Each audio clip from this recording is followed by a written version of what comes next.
भगवान सबको सद्बुद्धि दे, भगवान सबको सद्प्रेरणा दे। कई लोग संसार में बड़े होशियार हो जाते हैं। एक आदमी मिठाई की दुकान पर गया, बोले ये मिठाई भाई साहब क्या रेट? बोले 90 रुपये किलो। अच्छा पैक कर दो। दुकानदार ने पैक कर दी। तो फिर वो ग्राहक बोला कि नहीं नहीं नहीं, ठहरो ठहरो, ये नहीं, अब मेरा थोड़ा मन बदल गया है, वो आइटम दे दो, वो मिठाई दे दो। दूसरा कोई नाम लिया तो वो मिठाई पैक कर दी, ले ली और चलता बना। तो दुकानदार ने बोला पैसे पैसे तो दो। बोले काहे के पैसे? ये तो मैंने उसके बदले में ली है, उसके बदले ली है। तो बोले उसके पैसे? बोले वो मैंने ली ही नहीं, तो पैसे काहे के? इसमें अपनी चतुराई दिखाते हैं, पर जो साधना में और विकार वासनाओं के आवेग से बचने में अपनी बुद्धिमानी दिखाए तो वो सच्चा वीर है, वो सच्चा बहादुर है।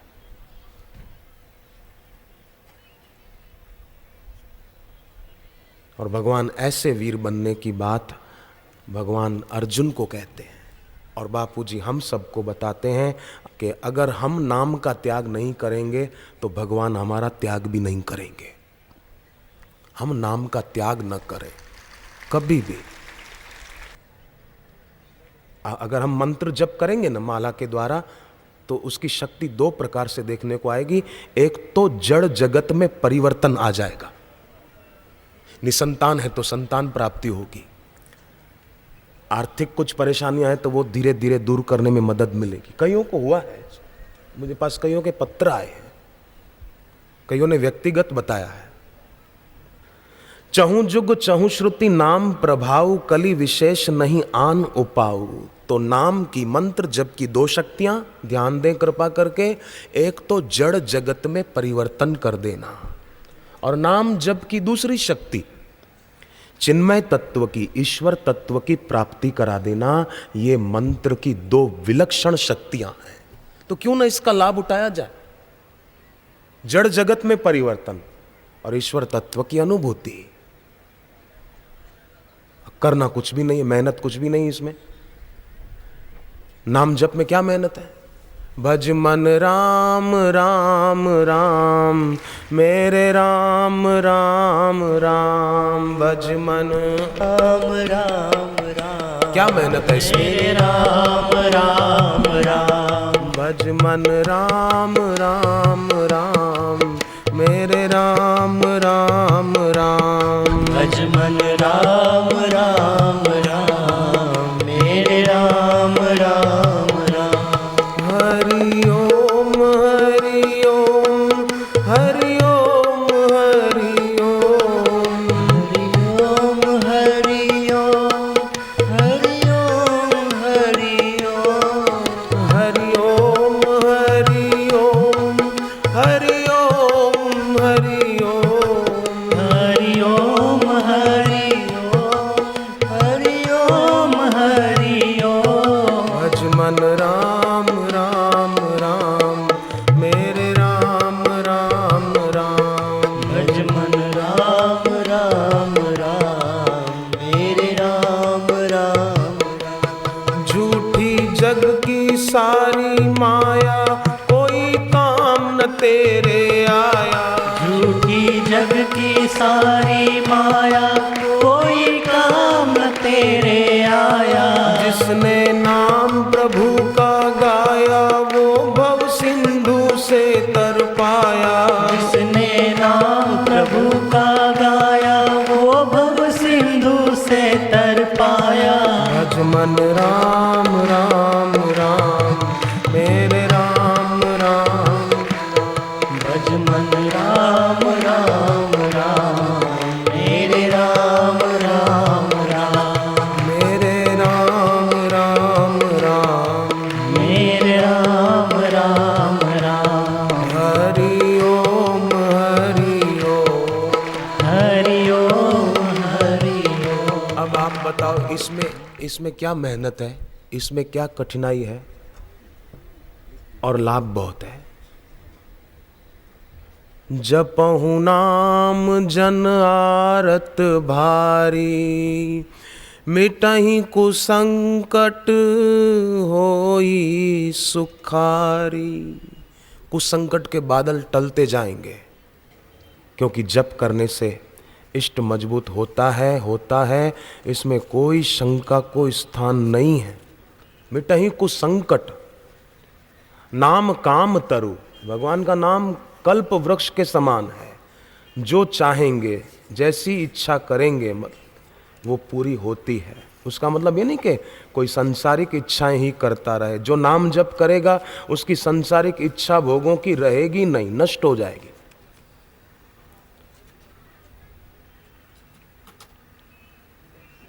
जप शुरू कर दे, प्रार्थना शुरू करें। और प्रार्थना का मतलब ये नहीं कि कोई मंत्र बोलना है। अब किसी को मंत्र बोलना नहीं आता हो तो उसकी प्रार्थना स्वीकार नहीं होगी। एक पंडित जी मंदिर में प्रार्थना करने के लिए गए थे और बड़े विद्वान थे, शास्त्रज्ञ थे, तो मंत्र भी आते थे उनको, तो मंत्र भी बोल रहे थे खूब जोर शोर से। पंडित के पास ही एक गरीब आदमी, पर दिल से बड़ा अमीर था, श्रद्धा भक्ति के धन से, वो भी पंडित के पास बैठा होठों में कुछ गुनगुना रहा था। पंडित ने सोचा कि ये आदमी क्या प्रार्थना करेगा, ये व्यक्ति तो अशिष्ट लग रहा है, पता नहीं क्या बोल रहा है, समझ में नहीं आ रहा। मैं तो कितने बढ़िया बढ़िया मंत्र बोल रहा हूं। अभिप्सितार्थ सिद्ध्यर्थम पूजितो यस्सुरासुरै सर्वविघ्नहरस्तस्मै गणाधिपतये नमः। विघ्नेश्वराय वरदाय सुरप्रियाय लंबोदराय सकलाय जगत्हिताय नागाननाय श्रुति यज्ञ विभूषिताय गौरीसुताय गणनाथ नमो नमस्ते। मैं तो कितने बढ़िया मंत्र बोल रहा हूँ और ये तो कुछ भी नहीं बोल रहा, खाली होठों में ही कुछ गुनगुना रहा है। परंतु फिर भी ये क्या गुनगुना रहा है, जरा मैं देखूं, सुनूं। तो पंडित ने उस व्यक्ति के होठों के पास जरा कान लगाया कि ये क्या क्या बोल रहा है। तो वो आदमी खाली वर्णमाला के अक्षर दोहरा रहा था, अ ब स द क ख घ घ ऐसा बोल रहा था। और फिर बीच बीच में बोल रहा था कि हे प्रभु, तू मेरे पर कृपा करना। हे प्रभु, शब्दों को जमा कर मुझे बोलना नहीं आता, मैं कुछ खास पढ़ा लिखा नहीं हूँ। हे भगवान, मुझे कोई विशेष पूजा की विधि आती नहीं है, मैं तो यह वर्णमाला के शब्द अक्षर दोहरा देता हूँ, क्योंकि प्रार्थना जो भी कही जाती है उसके शब्द इन्हीं में से होते हैं ना। अब सद इसके अंतर्गत ही सब आ जाता है, तो तू जमावट तू ही कर लेना प्रभु। मैंने खाली अब सद क ख ग घ बस तू स्वीकार कर ले, बाकी तू जान, बाकी मुझे कुछ नहीं पता। तब पंडित जोर से हंसा। पंडित ने कहा कि अरे पागल, मैं इतना शब्द जमा जमा कर बोलता हूँ, मंत्र जमा जमा कर बोलता हूँ और बराबर राग रगिनियों से बोलता हूँ, फिर भी मेरी प्रार्थना स्वीकार नहीं हुई, तो तेरे अ ब स द क ख ग घ ये स्वीकार हो जाएगी? भूल जा, नहीं होगी तेरी प्रार्थना स्वीकार। तो वो बोला कोई बात नहीं, भगवान स्वीकार करे न करे, मैंने तो कर दी, मैं मेरा कर्तव्य करूं, मैं उनकी ओर क्यों देखूं कि वो स्वीकार करते या नहीं करते। वो उनकी मर्जी, वो मालिक है, अर्जी मेरी मर्जी उनकी। पंडित फिर थोड़ा मंदिर में शांत बैठे, तो पंडित के अंतर मन में ईश्वर ने कहा कि पंडित, तेरी प्रार्थना तो नहीं पहुंची, पर इसकी प्रार्थना जरूर मेरे पास पहुंच गई है। क्यों? क्योंकि इसकी प्रार्थना में दंभ नहीं है, इसकी प्रार्थना में मांग नहीं है, और इसकी प्रार्थना में सलाह नहीं है, न दंभ है, न कोई मांग है, न कोई सलाह है कि ऐसा कर दे, ऐसा कर दे। ईश्वर जो कुछ करता है अच्छा ही करता है, ईश्वर जो कुछ करता है अच्छा ही करता है। मानव तू परिवर्तन से काहे को डरता है, मानव तू परिवर्तन से काहे को डरता कुछ करता है अच्छा ही करता है। ईश्वर जो कुछ करता है अच्छा ही करता है। कितनी लंबी रात हो फिर भी दिन तो आएगा। कितनी लंबी रात हो फिर भी दिन तो आएगा।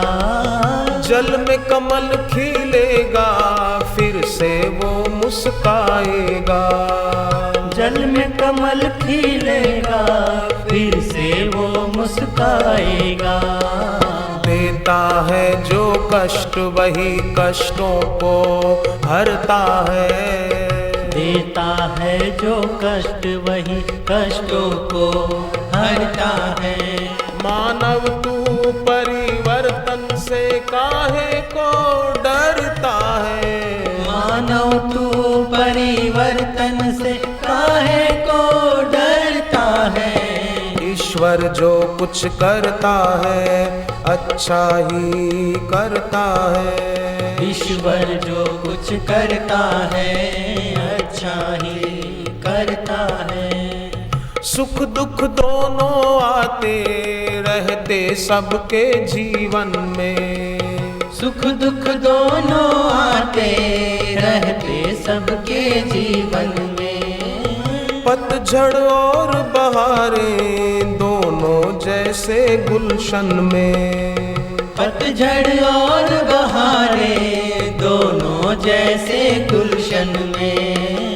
चढ़ता है तूफान कभी और कभी उतरता है। चढ़ता है तूफान कभी और कभी उतरता है। मानव तू परिवर्तन से काहे को डरता है। मानव तू परिवर्तन से काहे को डरता है। ईश्वर जो कुछ करता है अच्छा ही करता है। ईश्वर जो कुछ करता है अच्छा ही करता है। ईश्वर जो कुछ करते हैं अच्छा करते हैं। हम केवल तुकाराम जी जैसी निष्ठा रखें।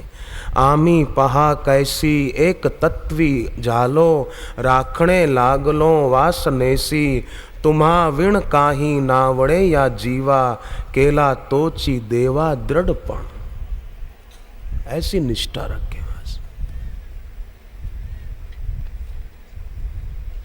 विवेकहीन व्यक्ति को भोग अच्छे लगते हैं, विवेकवान व्यक्ति को भगवान में प्रीति अच्छी लगती है।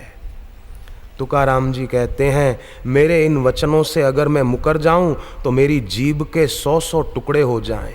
एक मेरे स्वामी के सिवा मेरा अन्य कोई स्वामी नहीं है, ऐसा भाव भी अगर मेरे मन में कभी आ जाए तो संसार में जितने पाप हैं वे सब मानो मुझसे हो गए। ऐसी तुकाराम जी की भगवान में, अपने गुरु में, भगवान के नाम में निष्ठा थी। शत खंड माझी होइल रसना जरी या वचना काल टेना। तुका माणे मज आणी काम संकल्पे अव घींच पापे घड़तील। ये महाराष्ट्र की महान विभूति तुकाराम जी के वचन हैं। सचमुच ऐसे महापुरुष की दृष्टि से, उनके हाथों से, उनसे आशीर्वाद बरसता है। सद्गुरु आशीर्वाद देते नहीं, उनसे आशीर्वाद बरसता है। जैसे ऊंचे पहाड़ों से पानी का झरना बहे, मेघों से पानी बरसे, ऐसे गुरु के दिल से आशीर्वाद बरसता है। आशीर्वाद देते नहीं है वो, और उनसे आशीर्वाद मांगने की जरूरत भी नहीं है। सूर्य को कोई बोले जरा रोशनी दे दे, जरा रोशनी दे दे। फूल को कोई बोले थोड़ी सुगंध दे दे, थोड़ी सुगंध दे दे, वो फूल तो दे ही रहा है। चांद को कोई बोले थोड़ी शीतलता दे दे, वो तो दे ही रहा है। और मैंने कल भी शायद कहा था कि सूर्य तो साकार है पर सूर्य का प्रकाश निराकार है, उसका कोई आकार नहीं है। चंद्रमा साकार है, चंद्रमा का प्रकाश निराकार है। बल्ब साकार है पर बल्ब का, ट्यूबलाइट का प्रकाश वो निराकार है। ऐसे ही गुरु साकार हैं पर गुरु का आशीर्वाद, गुरु की शक्ति, गुरु की कृपा वो निराकार है। मैं आपको घटित घटना सुनाऊं। सूरत में जो इस साल बाढ़ आई थी, आप लोगों को पता होगा, आपसे ये बात छुपी नहीं है। शहर में पानी था, कहीं 8 फुट, कहीं 7 फुट, कहीं 17 फुट। सूरत में खूब खराब हालत थी। तो एक महिला को प्रसूति की तारीख डॉक्टरों ने 28-29 अगस्त की बताई थी, परंतु पूर्णिमा के दिन 8 के 9 तारीख को पूर्णिमा थी कि मुझे तारीख याद नहीं है, उस दिन सूरत में बाढ़ थी, पानी था खूब, और उस बहन को उसी दिन प्रसूति की पीड़ा हुई। अब खुद नीचे वाली मंजिल पर रहते थे, 6-7 फुट घर में पानी था, तो ऊपर की मंजिल पर चले गए थे किसी के घर में। बाप को बात पता चली कि बेटी को ये तकलीफ है, अभी प्रसूति की पीड़ा हो रही है, तो बाप ऊपर की छत से बाजू वालों के घर गए, 2-3 बहनों को ले आए कि आप चलो थोड़ी मदद करो। खिड़की से नजर पड़ी इस बहन की, आकाश में पूनम का चांद दिख रहा था और नीचे चारों तरफ पानी दिख रहा था। कहाँ जाए डॉक्टर के पास, कहाँ बुलाए किसी दाई को, किसी नर्स को, कैसे जाए? लाइटें बंद, फोन की लाइनें बंद हैं, टावर भी काम नहीं कर रहे थे। ये सब बातें आपसे छुपी नहीं है, कितनी तकलीफ थी सूरत में उन दिनों। परंतु फिर भी इंसान की अज़्म से जब दूर किनारा होता है, तूफान में टूटी किश्ती का भगवान सहारा होता है।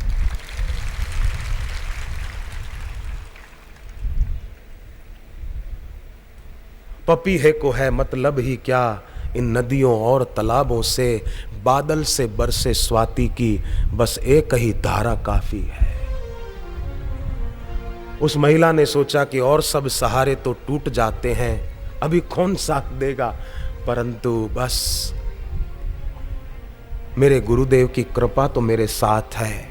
बापू साकार रूप से मेरे सामने नहीं, परंतु उनकी शक्ति, उनका आशीर्वाद निराकार रूप से मेरे साथ है। मुझे चिंता की कोई जरूरत नहीं है। जैसे तुकाराम जी बोलते थे, पांडुरंग ध्यानी पांडुरंग मनी, जागृति स्वप्नी पांडुरंग।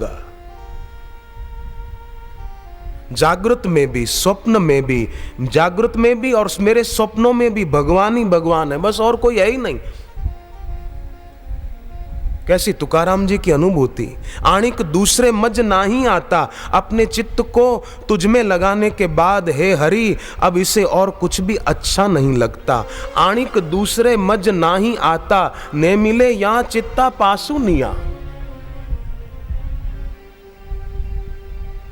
बन बन के सहारे टूटते हैं, ये रस्म पुरानी है जग की। बन बन के सहारे टूटते हैं, ये रस्म पुरानी है जग की। ये रस्म पुरानी है जग की। ये रस्म पुरानी है जग की। टूटे न कभी, छूटे न कभी, बस तेरा सहारा काफी है। टूटे न कभी, छूटे न कभी, बस तेरा सहारा काफी है।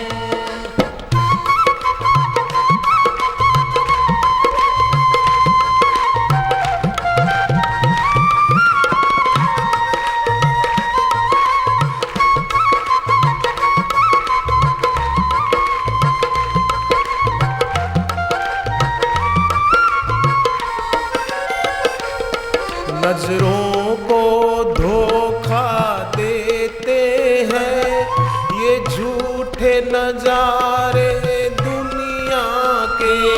नजरों को धोखा देते हैं ये झूठे नजारे दुनिया के।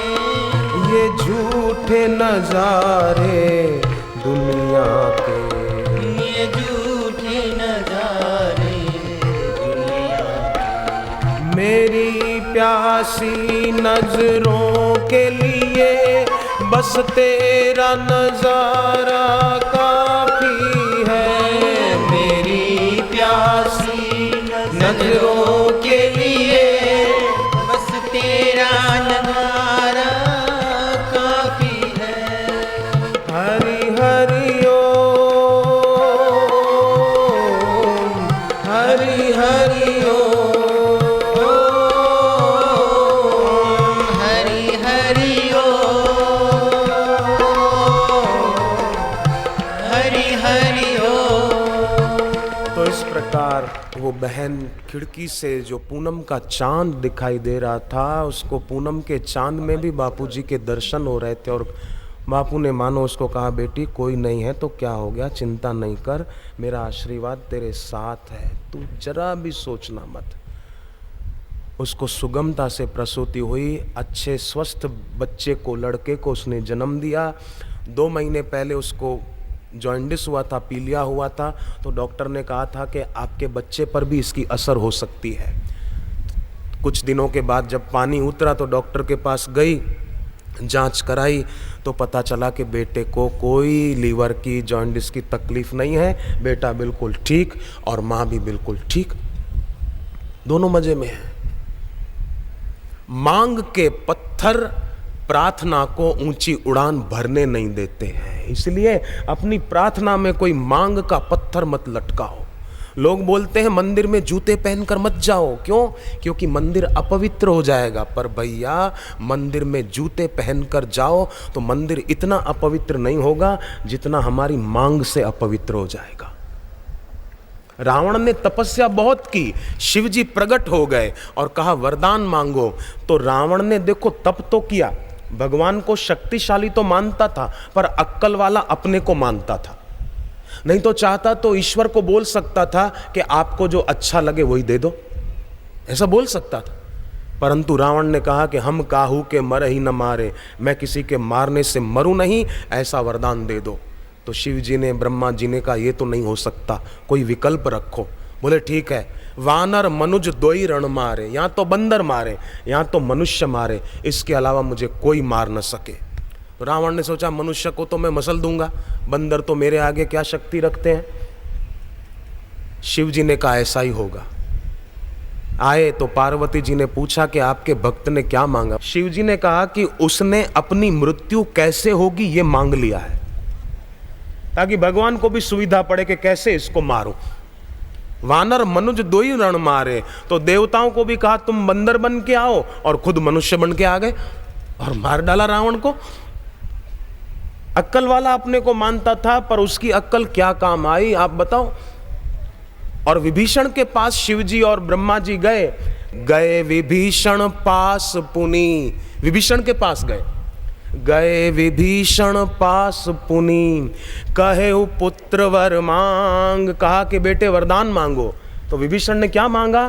ते ही मांगे भगवंत पद, कमल अमल अनुराग, सियावर रामचंद्र की जय। उसने तो भगवान के चरणों में अनुराग मांग लिया कि मेरा तो आपके चरणों में प्रेम हो जाए, बस ये प्रेम सदा भरपूर रहे। गुरुदेव तुम्हारे चरणों में ये प्रेम सदा भरपूर रहे। गुरुदेव तुम्हारे चरणों में इस सर पे तुम्हारा हाथ रहे, जीवन भर तेरा साथ रहे। इस सर पे तुम्हारा हाथ रहे, जीवन भर तेरा साथ रहे। जीवन भर तेरा साथ रहे, जीवन भर तेरा साथ रहे। ये श्रद्धा हमारी बढ़ती रहे। गुरुदेव तुम्हारे चरणों में ये श्रद्धा हमारी बढ़ती रहे। गुरुदेव तुम्हारे चरणों में।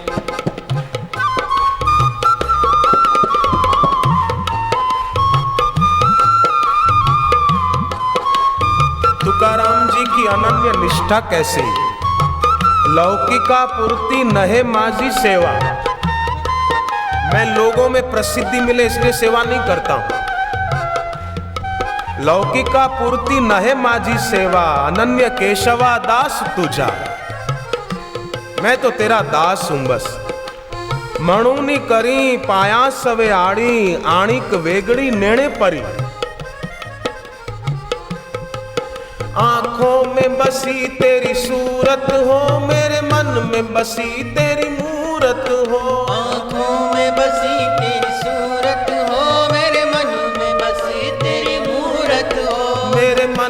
बसी तेरी मूरत हो, मेरे मन में बसी तेरी मूरत हो।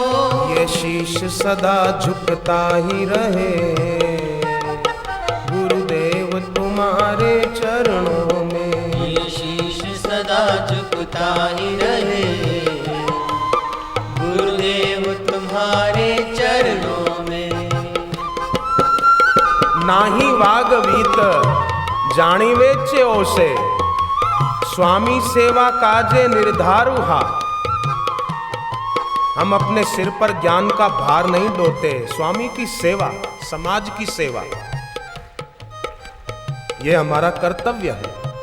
आज्ञा ते प्रमाण हा मनी निर्धार, येणे फिटे भार निश्चय से। ऐसा व्यक्ति निश्चित ही संसार से तर जाता है, उसके सिर से चिंताओं का भार उतर जाता है। जय हो। सांसों में तुम्हारा नाम चले, मेरे मन में प्रेम की ज्योत जले। सांसों में तुम्हारा नाम चले, मेरे मन में प्रेम की ज्योत जले। मेरे मन में प्रेम की ज्योत जले, मेरे मन में प्रेम की ज्योत जले। ये श्रद्धा भक्ति अटल रहे, गुरुदेव तुम्हारे चरणों में। श्रद्धा भक्ति अटल रहे, गुरुदेव तुम्हारे चरणों में।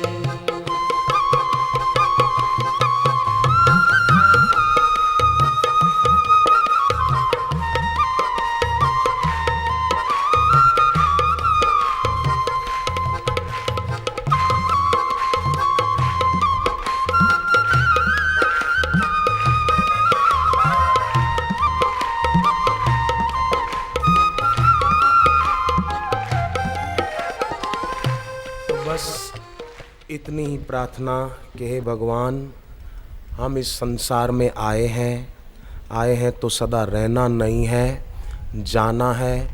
जाना है तो खाली हाथ नहीं जाना है, अपनी झोली भक्ति से भर के जाना है। आप एक बात बताइए कृपा करके कि बुझा हुआ दिया शुभ शगुन माना जाता है कि जला हुआ दिया शुभ शगुन माना जाता है? बोलो। जला हुआ दिया। पानी से भरा हुआ घड़ा शुभ शगुन माना जाता है कि खाली घड़ा शुभ शगुन माना जाता है? भरा हुआ घड़ा। तो हम जब इस दुनिया से जाएं, शरीर का प्रारब्ध पूरा हो, शरीर की मृत्यु हो, और जब हम इस दुनिया से जाएं तो बुझे हुए दिए की तरह न जाएं, जगी हुई ज्योत बनकर जाएं, ताकि भगवान भी खुश हो जाएं कि मेरे को शुभ शगुन हो गया, जगी हुई ज्योत का दर्शन हो गया, भगवान भी राजी हो जाए। खाली घड़े की तरह इस दुनिया से न जाएं अपशकुन होकर, भरे हुए घड़े की तरह शुभ शगुन, ईश्वर के लिए भी शुभ शगुन हो जाए।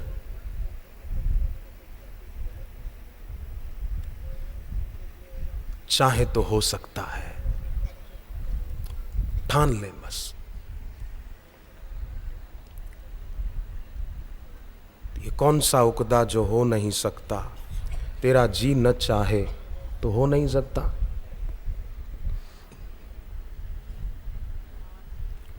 अपना आत्मबल, मनोबल। एक चूहा था, भागते भागते एक संत के गोद में जा बैठा। तो संत ने कहा, कहानी है समझाने के लिए, दृष्टांत है। बोले क्यों, क्या बात है, डर रहे हो? बोले बिल्ली आ रही है। तो क्या करूं भाई, तू मेरे पास आया, बोले महाराज मेरे को बिल्ली बना दो। महाराज के पास शक्ति थी, पानी छांटा, बना दिया बिल्ली। अगले दिन बिल्ली आई, बोले अब क्या है? बोले मेरे पीछे कुत्ता पड़ा है, अब क्या करूं? बोले मेरे को कुत्ता बना दो। तो कुत्ता बना दिया। फिर अगले दिन वो कुत्ता आया, बोले मेरे पीछे शेर पड़ा है, तो अब क्या करूं? मेरे को शेर बना दो। शेर बना दिया। फिर दूसरे दिन वो शेर आया, भाई अब क्या है? बोले अब शिकारी बंदूक लेकर आया है, मेरे पीछे पड़ा है, मुझे डर लग रहा है। संत ने कहा, तेरे को मैंने शेर बना दिया, अब तो क्या करूं? शेर होकर भी तू डर रहा है, गर्जना करता तो वो भाग जाता, डर क्यों रहा है?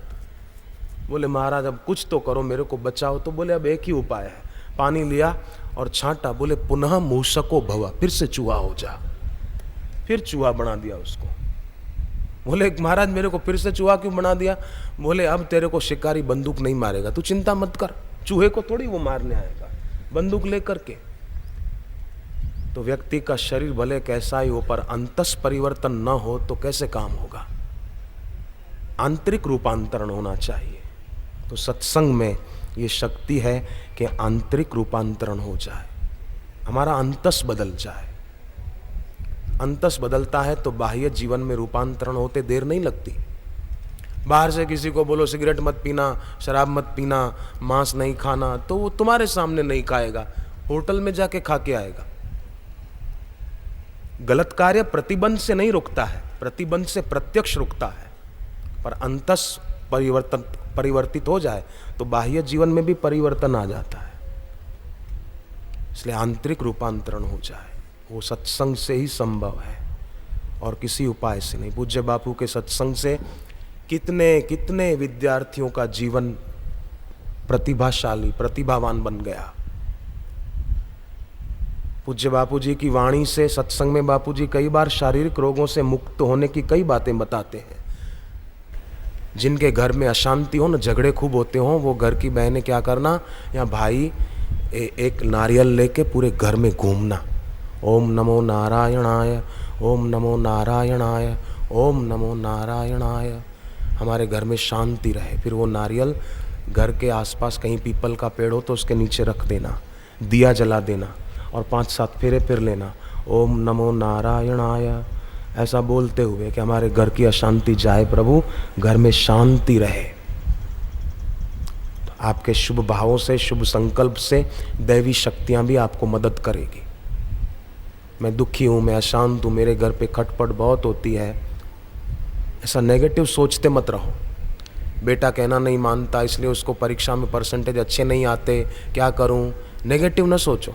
अरे बेटा तू तो बहुत बढ़िया है, अरे तू तो बुद्धिमान है, तू तो अक्ल वाला है, जरा सी खाली ये कमजोरी तू निकाल देना बस। और उसको जब सोया हो बेटा, जो कहना नहीं मानता है, जब सोया हो तो उसके जो श्वास चल रहे हैं उस तरफ देख के आप होठों में बोलो जैसा उसको बनाना चाहते हो। अमुक जिद छोड़ दे, फिल्म देखना छोड़ दे, पान पराग छोड़ दे, ये अमुक गुटखा छोड़ दे, ऐसा थोड़ा होठों में बोलो, उसके जो श्वास चल रहे हैं उस तरफ देख के। और मन में मंत्र रटो, ओम ह्रीम, ओम ह्रीम, ओम ह्रीम, ओम ह्रीम, ओम ह्रीम, ओम ह्रीम। तो वो व्यक्ति जितना आपका संकल्प दृढ़ होगा वो सही रास्ते पर आएगा। नकारात्मक न सोचें बस। एक बहन ने मुझे बताया पूना में कि मेरे पिताजी ने शिंदे हाई स्कूल पूना में दीक्षा ली थी। मैंने और बड़ी बहन ने 2 साल पहले दीक्षा ली थी। नियमित जप करते हैं। तो हमारा ओपन प्लॉट का कोर्ट केस पिछले 30 वर्षों से चल रहा था। हमारा जन्म नहीं हुआ तो बोले तब से चल रहा था। बापूजी के श्रीमुख से हमने मंत्र सुना और हमने वो मंत्र किया, जप शुरू कर दिया उस मंत्र का। तो 4 जुलाई 2006 को हमारे पक्ष में कोर्ट ने फैसला सुना दिया, हमारी विजय हो गई और जिन्होंने आरोप लगाने चाहे थे उन्हीं की ही बुरी हालत हो गई। बापूजी की कृपा से ही ये संभव हो पाया। और बोले मेरी बहन जो बड़ी स्नेहल पंवार, उसकी शादी हो गई। जब पूना में बापूजी का सत्संग था तो वो आना चाहती थी पर उसको छुट्टी नहीं मिल रही थी किसी कारण से। तो उसने घर पे झूठ बोला कि मेरे को शिंदे हाई स्कूल में शिक्षिका के पद पर नौकरी मिलने वाली है, इंटरव्यू के लिए बुलाया है, मैं जाऊं? तो घर वालों ने कहा जाओ जाओ, इंटरव्यू के लिए तो जाओ। तो मैं तो आके बोले सत्संग में बैठ गई, कोई इंटरव्यू के लिए नहीं आई थी। सत्संग सुना तो बापूजी के तरफ देखते देखते हाथ जोड़कर मैंने प्रार्थना की कि बापू मैं तो झूठ बोलकर आई हूँ घर पर, मुझे माफ़ करना। पर भगवान के लिए झूठ बोलने में चोरी नहीं है, पाप नहीं लगता है। सत्संग में जाना था और झूठ बोल दिया कि हम कॉलेज जा रहे हैं या ट्यूशन पे जा रहे हैं तो इसका पाप नहीं लगेगा। अच्छी जगह पर आए ना, सत्संग सुनने आए, दोष नहीं लगेगा।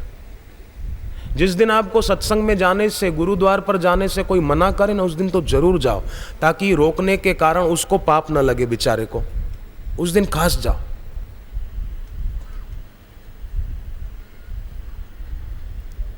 खैर उसने मन ही मन कहा कि बापूजी मैंने झूठ बोला है, परंतु झूठ सच हो गया। सचमुच में थोड़े दिनों बाद उस बहन को उसी हाई स्कूल में शिक्षिका के पद पर सर्विस मिली और अभी उसी स्कूल में है।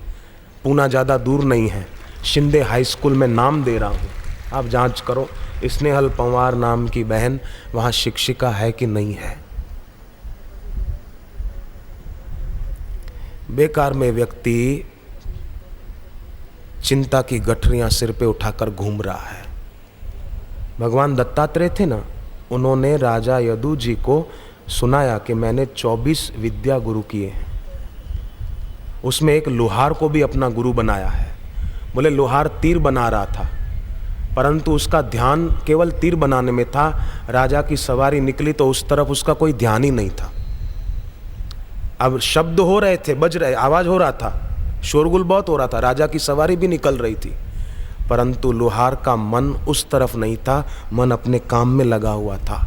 तो इंद्रियां और इंद्रियों के विषय शब्द होते हुए भी उनका ध्यान उस तरफ नहीं था, पता ही नहीं चला कौन आया कौन गया।